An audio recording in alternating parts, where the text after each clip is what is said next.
And good morning, ladies and gentlemen. It's been a couple of weeks, so I owe you a video. So today's is pretty interesting. I am going to go over Works with Flex, and I don't know. I know what's available, but there are a ton of programs that integrate beautifully with a Flex 6000 series radio. And so I'm going to go over some of my favorites. There are many more. There are others that people are working on because the radio is sort of an open architecture, meaning that you can write a program, and I don't want to scare you because these are not really complicated programs, meaning if you're just a little bit into programming, you can figure it out. And so Works with Flex is about programs that communicate directly with the radio. Some of them just simply getting band data for your logging program. Hi, Peter, and items like that. So on the web page, FlexRadio.com, Works with Flex, and which is works with Flex. And let me just ignore the phone calls that are coming in. You can see this, and so here it is. Here it's in case you're wondering where it is, under I believe software. Drop down, you see it Works with Flex, and that gives us the where we are. I guess the banner sort of covers it up, but you get the idea. So without any further ado, we've got Smart SDR for iOS. I think a lot of people know about this. You can buy this in the Apple Store. And good morning, everybody. I got Mick and Dan and Gene and Jeff. So this works with version 2 or version 3 software on your radio. Really slick program. I use it all the time. I actually use it when I'm debugging antenna problems too. So sometimes I'm at the tower and I want to send a carrier. I can bring up Smart SDR for iOS, put it in tune, and see what's going on. Hi, Dan. And so that's pretty slick too. So we've talked a bit, or I have, about the microwave stuff that's available from Down East Microwave and the Down East Microwave has the 2-meter power amp. Actually, I think it's gone over to Q5 signals. So you want to check. There was some transfer of knowledge between the two companies. For if you're into the 2-meter stuff and transverters, Q5 signals is the transverters I use. They look a lot like this. We probably need to update this page. Park Sdr. It's an entirely different client. If you're a Mac user, it's a native client. For your Flex 6000 series radio, you can talk to Park. Don Agro, V3VRW, and he's got some cool stuff as well. I'm not going to go into many links. FR Stack is sort of the powerful tool that does not only band stacking, it will control Power Genius amplifier level. So every time you flip the Power Genius from standby to operate, it'll drop your power level down to 40, 50 watts, whatever your drive is. It can read voltages. It does some cluster work. Oh my God, there's so many things it can do. Remote push-to-talk switches, and I urge you to have a look at it as well to see what it does. Mark's also done a ton of integration for those of us that are playing in Node-RED into FR Stack, and that's pretty slick as well. Slice Master, I think Slice Master is a must-have. Slice Master is, if you're into FT8 and you find that setting up your sound cards or your push-to-talk links and stuff is a bit of a challenge, then try Slice Master. It'll do it, believe it or not, in a couple of mouse clicks. Once you have WSJT up and installed, you'll find it's pretty good to use. I use it to spin up. I've had 4 slices going on 6 meters alone using it. Normally setting up 4 slices is a bit of a challenge on WSJT because you have to be familiar with the I think it's the -rig control switch, and that's well documented. I use both, but I really like Slice Master for that. And Slice Master will also connect to packet clusters and then give you cluster spots on your Maestro or Smart SDR. And many of these tools do it. The 403A Antenna Genius, wow, if you have a 6600 or a 6700, I think it's a must-have device. You connect this to the back of the radio, and now you have 8-port antenna switching on your 66 or 6700. I think 403 also makes a 1x6 switch. You'll have to check their website. We stock the 403A 2x8 switch only. And this by the way, this is all LAN-based programming, or I'm not going to use the word programming, but LAN-based setup. You hook it up to your network that your radio is on, and you configure it in Windows software, and away you go. So that every time you go to 80, it knows it's on antenna 1. Every time I go to 20, 15, 17, 10, 12, that's my stepper. And so it knows that's on antenna port 2, and it doesn't matter whether I'm on the antenna port 1 or antenna port 2 on the radio. The 2x8 antenna switch takes care of it, so it's pretty slick. And once you get that in place, it's about a $700 or $800 item.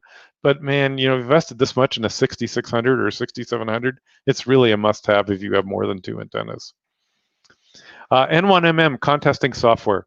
So in the contesting world, we tend to contest on N1MM or contesting software, and when we're done, we take that log by exporting it to an ADIF file and then importing it into our traditional log, like Ham Radio Deluxe, log for OM, et cetera, et cetera, et cetera.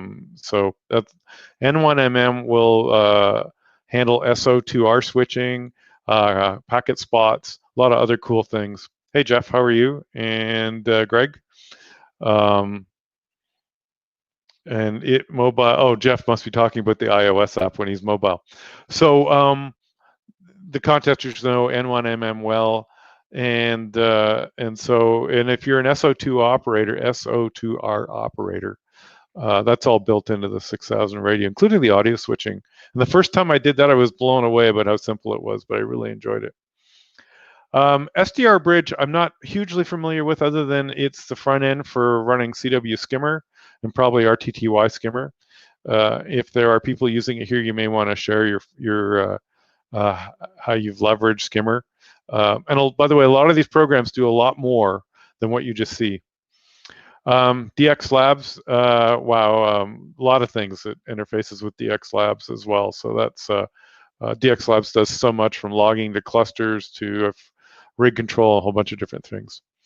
Now I want to make a big shout out to Ray K9DUR, and one of his really cool tools, and he has several. He's got a voice keyer and the SWR tool. So what the SWR tool does is you can say, hey, sweep my antenna on 40 meters, and it'll put the radio in really low power, and then it'll go to 7 meg, and it'll measure the SWR, and then it'll go to up 20, up 20, up 20, up 20, or whatever you decide, and it'll measure the SWR, and before you know it, you have a nice sweep of your antenna and a graph to go with it. I use it a lot on my 160 meter antenna because that antenna changes its resonant point based on the ground conductivity. So I can see my 160 antenna move from 40 kilohertz of resonance of that sweep point. So and then I just keep a copy of those in a Google Docs for reference. Hey, Alex. And I think, by the way, yeah, whoever said that, all of these are free other than Dog Park SDR is got a 20-minute demo or a 15-minute demo. Mac Logger, for the Mac people, the logging program, it comes in demo as well. But I know Don personally, and the thousands and thousands of hours that he puts in this software is phenomenal. And I also know, if it's a labor of love. It's not really putting his kids through school, so to speak. But for your Mac people, the integration between MacLogger DX and Dog Park SDR is pretty sweet. Carl, N4P-Wise, station integration, amplifier control. If you're a Behringer, if you came from the 3000, 5000 days and you had the Behringer with the 2 big knobs on it, which is a disco mixer, audio mixer, it's pretty cool stuff he's done. There's a lot of integration. And by the way, Carl's really cool at listening to ideas too. So are many of these authors, that if you like to see something, you can email them and ask them if they've considered doing this, or maybe they've got a better idea for you. But they all really do love their products. FR Logger is a Flex dedicated logging program. It's pretty cool. It's got cluster support. SwissLog I have no experience with, but others may. And that's it on the surface. If anybody wants to comment on something else, I can try to bring it up. But the those are the ones that I use a lot. We haven't done anything on what we're doing with Node-RED. Log4, just about any logging program will work. In fact, I can't imagine any logging program working with a single slice on a FlexRadio. And I'm going to throw this at you really quick. All you have to do is create a serial port in Flex, in Smart SDR Cat, and it'll have a COM port like COM7. And then you go into the logging program, any of them, and say, I'm going to create a radio, call it a Kenwood TS2000 or TS480, and it's on COM7. And the logging program will then get the data it needs to be functional. It works really well on a single slice. On multiple slices, it gets a little more confusing, but at least on one, you can track fairly well. So that's the high level on the what works with Flex.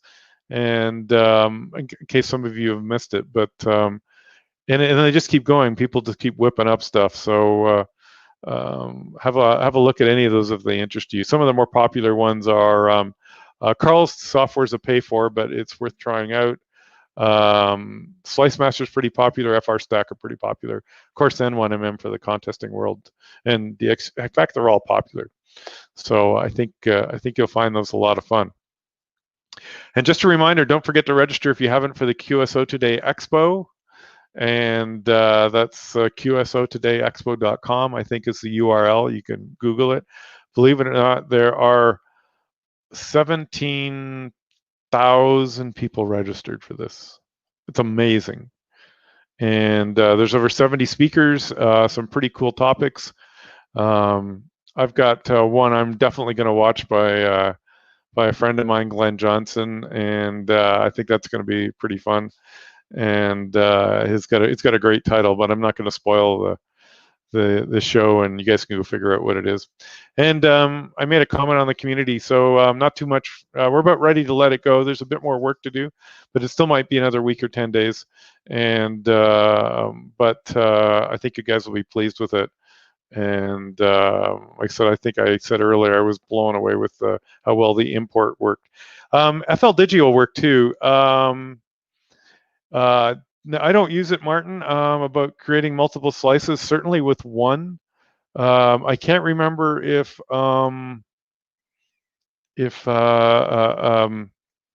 Slice Master supports FLDigi for multiple slices or not. I don't have, I'm on a Mac, so I can't check right now to see if it does, but give it a shot. But certainly one. If FLDigi can support multiple radios, then it can support multiple slices. So don't forget, a slice is like a unique radio, which is different than the Kenwood ICOM Yaesu Elecraft world, where the subreceiver is just a subreceiver with no transmitter, and it's not really as useful as having multiple slices or receivers. So yeah, and then I guess the other thing I want to add, in case you're not aware, if you've got amplifiers or stuff, we can send band data right from the back of the radio and have it focus, say, on your transmit slice. That will say, hey, I've got slice A on 20, but slice B on 40. I go from 20 to 40, tell the hardware connected to the back radio. And that is in our USB document. And how do you find that? Some of the details on that. And you can have as many of these USB devices as you want. If we whip over to the downloads area, and a lot of stuff here, and just type in USB here, hit it. Well, you don't even have to enter. The Smart SDR USB cable interface guide is a valuable tool for configuring things like amplifiers and stuff to the back of the radio. I'm going to see if this opens, and can you see it? Yes, it worked. No, it opened it in a different slice. So let's do this, copy, and I'll open it over here so you guys can see it. So in case you've never seen it, this is the USB interface guide. And there's a number of things we talk about: the cat cables that go into the back of the radios, bit cables, which a bit cable is where it's got 8 wires on it, and one level goes high when you're on a specific band, and then BCD cables, which are band switching for, I think Elecraft uses bit cables, but certainly Yaesu does. So some of the devices are here on how to automatically switch them from the Elecraft stuff, the KPA 500, the KPA 1500, the Cat 500 type of thing. So that's all I got today. So thanks for listening. It's a brief one, and we'll probably see you on Friday. Have a good day.